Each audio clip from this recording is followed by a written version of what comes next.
Top seeded North Carolina knocks off the 16 seed Texas Southern 103-64 in a first round matchup. The number one stayed perfect in all-time history. Justin Jackson, he led all scorers with 21 points on 5 of 8 from long distance. Isaiah Hicks, 17, and Kennedy Meeks added 13 of his own. The Heels shot 51% from the field. North Carolina, they advanced to play number 8 seed Arkansas in the round of 32. Tim, I'm not going to waste too much time talking about this matchup with Texas Southern, but what do you think about North Carolina and their chances to survive and advance all the way to Phoenix? Hey, here's the thing about North Carolina. If you can't score 80 points a game, you can't compete with them. Arkansas has that ability, but they're going to really have to take them out of their comfort zone from a defensive standpoint. That pressure's got to turn North Carolina over. They have to dominate the backboards. That's something that Arkansas got beat up on by Seton Hall. I love North Carolina in this game. I think it's going to be a high-scoring game. Bet the over, but Carolina advances. How far? They win the whole damn thing. You know what North Carolina does? They punch you really hard in the arm, just like that. They just get you. That's from earlier today.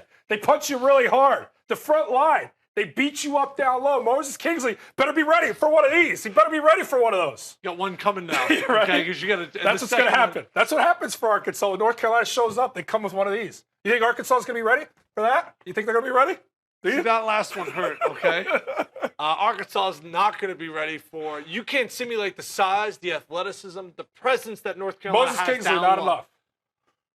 You've actually said Moses Kingsley's name today 36 times. He's That's gotta- all you keep saying over. Because he's got to be, when you look at the front line, he's got to be the guy for that team.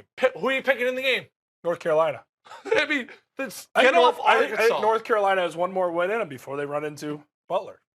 And I think that's where it all ends for North Carolina. I think this team has all the talent in the world. I think they get bored in basketball games. I think Roy Williams doesn't keep these guys motivated for the 40 minutes of a game. They had Duke beat in that semifinal. Joe Barry, game. the third, got in foul trouble in that game. But that shouldn't be it. There's still Justin Jackson, Isaiah Hicks, I know. Theo Pinson, Kennedy Meeks, all these other Yeah, but guys. it's point guard play, especially at the end of the shot clock when the clock runs down. It's got to be Joe Barry III, not just scoring, but making plays for other guys. That's the Achilles heel. Something happens to him, he gets in foul trouble, they could lose, no doubt about it. But you can go through any team in the bracket and go, they have an Achilles heel. We know what North Carolina's is. Joe Barry III has to be on the court. North Carolina rolls against Arkansas. Rolls. Okay, well, we'll stick around unless Tim tries to get a little nutty here when the cameras go off. I hit you too hard. I apologize. We'll get it right next segment. Stick with us here on the 120 Sports Studios. That's Tim Doyle and his ailing right arm. That's Jordan Cornette, the man with the right hook.